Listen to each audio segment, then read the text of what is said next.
Çin'in Xinhua haber ajansına göre Çin Merkezi Propaganda Dairesi 23 Ocak'ta Çin'in terörle mücadele yasal sistemi ve uygulanması başlıklı yeni bir beyaz kapaklı kitap yayımladı. Çin'in beyaz kitabında Çin rejiminin Doğu Türkistan'da sürdürdüğü sistematik soykırım suçunu meşrulaştırmak amacıyla sözde terörle mücadelenin hukuka uygun olarak yürütülmesi, vatandaşların ve kuruluşların meşru hak ve çıkarlarının korunması, buna dayalı her türlü ayrımcı yönetimin yasaklanması doğrultusunda merkezi hükümette uyum içerisinde hareket edildiği, bölgede etnik köken, din ve benzeri konularda terörün yayılmasını ve bulaşmasının etkin bir şekilde önlenmesi, vatandaşların yaşam, sağlık ve mülkiyet haklarının maksimum ölçüde güvence altına alınması, toplumsal istikrarın korunması konularında azami çaba sarf edildiği safsatalarına yer veriliyor.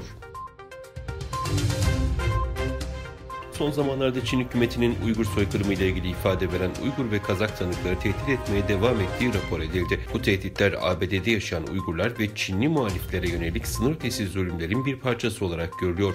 Bu duruma cevap olarak Amerika Birleşik Devletleri Federal Soruşturma Bürosu 22 Ocak 2024 tarihinde sınır ötesi taciz ve zulümlere karşı korunma yollarını anlatan özel bir iletişim kılavuzu yayınladı.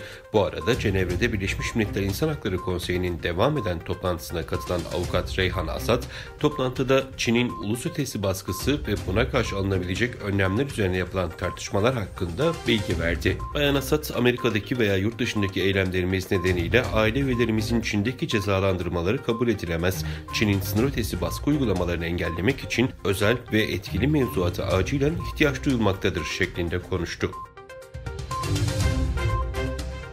İtalya'da 1,7 milyar avro değerinde bir dolandırıcılık davası görüldü ve konuyla ilgili olarak 64 Çin uyruklu şahıs tutuklandı. Radio France International'ın 25 Ocak tarihli haberine göre İtalyan polisi 1,7 milyar avro değerinde bir vergi kaçakçılığı vakasını ortaya çıkardı.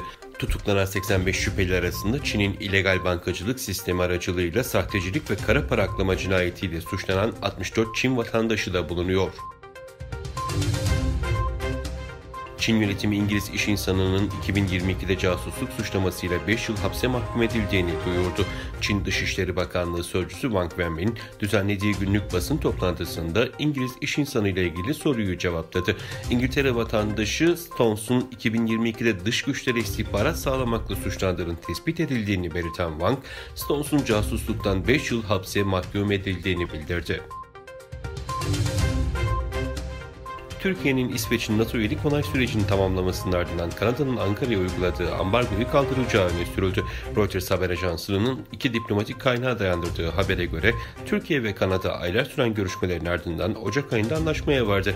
Buna göre Türkiye, Kanada'dan ithal edilen insansız hava aracı parçalarının nerede kullanılacağına dair daha fazla şeffaflık sözü verdi. NASA'ya göre robotik gezicinin bulguları bilim insanlarının Mars'ın bazı yerlerinin bir zamanlar suyla kaplı olduğuna ve mikrobiyal yaşamı barındırmış olabileceğine ilişkin yaklaşımlarını doğruluyor. Bilim insanları yıllardır bölgenin uzun geçmişte suyla dolu olduğunu ve antik bir nehre ev sahipliği yaptığını belirtiyor.